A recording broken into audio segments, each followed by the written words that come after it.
Let's talk ukuleles. Today I'm going to be showing you some of my ukes in my collection. And to start, we'll begin with the Dallas. Were promoted and played by George Formby. George owned a couple of Dallases. I think he had two Dallas E's, one D and one C. Later in his career he used the Dallas C instead of his Abbott Monarch.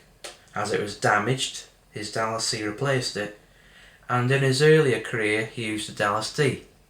He used the Dallas D in I Didn't Do It when he sung Two of Everything, and also in Turns Out Nice Again when he played Auntie Maggie's Remedy. Those two songs were dubbed over with the, more to speak, a better uke, as in a Abbott Monarch or a Gibson or a Ludwig. I don't think he were very fond of the sound, but I think he was just trying to promote the uke itself, because at the end of it he would get a cut out of the takings, I suppose, for promoting it. Anyway, let's get on to the uke. This uke is rather special, as it was owned by the comedian Ken Goodwin, who was a cracking uke player in himself. He started off as a Formby impersonator in the army, and then he went on to comedy. This was owned by him. He had a Dallas D and a Dallas C. His Dallas D was tuned in the D tuning, A, D, F sharp, B, and the C was tuned in the C tuning, so it's quite logic really, isn't it? G, C, E, A. So I keep her in the C tuning, too, as Ken did, and it sounds absolutely marvellous. Normally a Dallas C would have quite a woolly sound to it, but this one has a nice crisp ringing sound to it. This is due to the tone ring that Ken fitted himself. It's a brass tone ring where he's fitted inside the uke and the resonator. He's also made the tailpiece. So it's got a lot of history with it. It's the original bridge what Ken had on it. Sadly it's been refretted, but still, it's Ken Goodwin's uke. Right, let's start by going down the uke. On the peg we have George's plate, as I call it. George Formby registered. We have on the back of the peg we have C1260, the serial number, C1260. Obviously the C stands for Dallas C. Pegs, they almost have like a tortoise shell effect on them, original pegs. Nice straight neck, hardly anywhere to the frets. 5 mother of pearl position spots. All the plating's original on how Frank would have it. Hasn't been replated. As I said, the tailpiece there, made himself. 10 bottom tension hooks. And as I said, it really has a nice sound. Wooden pot and detachable resonator. Let's have a little go on it.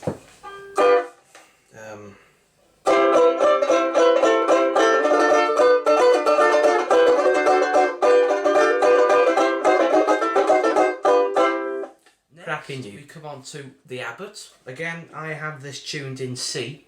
This is my C uke. This has been owned by two people of the GFS, one being Gladys Gregory and another being Alan Southworth. Very nice uke, made by the late Jack Abbott. This is an Abbott Victor, probably dating from about 1980 or so. It's a later model. Towards the end of his life, Jack's eyesight started to go, and if you look very closely at the 3 position spots there, I think it's the middle one slightly out of level with the other ones. That was his eyesight. He was really losing his eyesight towards the end, but that's just a bit of uke history in my opinion. Nice tailpiece. Lovely straight neck and very sleek and slim, as most Abbotts were. Pegs, Grover pegs, geared pegs, very nice. Wooden pot, it's quite unusual to the Abbotts. Double banded resonator. Crown cutouts, like his father's later models in the 30s, similar to one that Bill Ukes got played. Well, I should have said really to start off with, Abbott Jr. was the son of Abbott Sr. who made George Formby's Abbott monarch, the famous Abbott. But this is his son and he thought he'd take up the trade. And he made some cracking Ukes. Mostly he made top tension ones, like his father made bottom. It's got a nice sound to it, especially in C. I like it in C.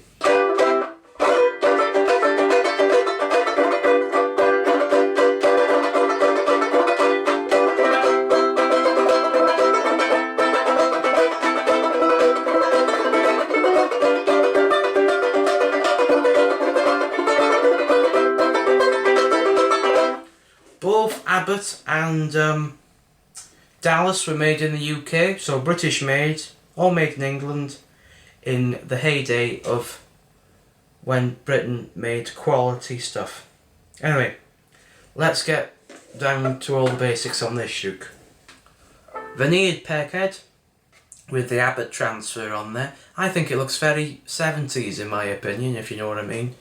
All very, I don't know, it just gives a 70s feel, doesn't it? It's got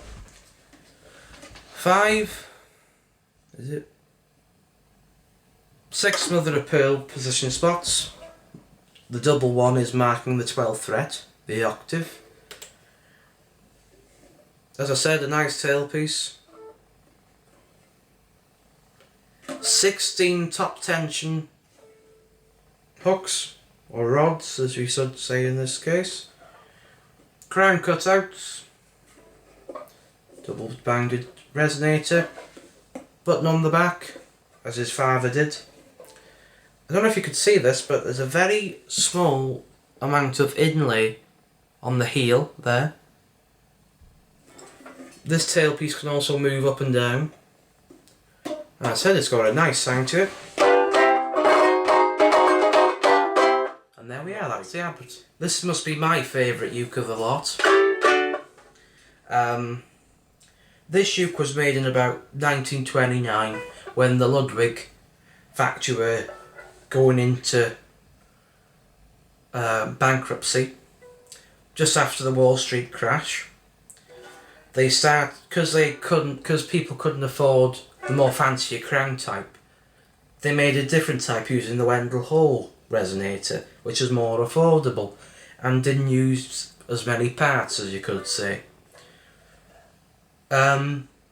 Still a nice uke and definitely one of a kind because it's got all this lovely engraving on it, as I've showed you before, the tailpiece and the Avalon head.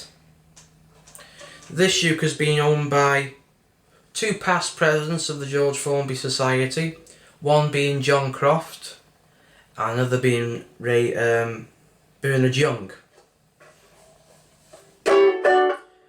John Croft says it's the best Ludwig he's ever heard, and in some cases I'll have to agree with him because it's an absolute beaut. I don't normally say nice things about my own ukes, but this is an absolute beaut. I always keep it in tip-top condition and it will never leave my side, I very much doubt it. All American walnut. As I said, Avalon, nearly to form a plastic peghead. The more expensive type of planet pegs, the enclosed type. Wendell Hall resonator. Originally the frets would have been made out of a stronger type of plastic, but this has been refretted at some point with obviously the nickel plated frets. Let's give it a whirl.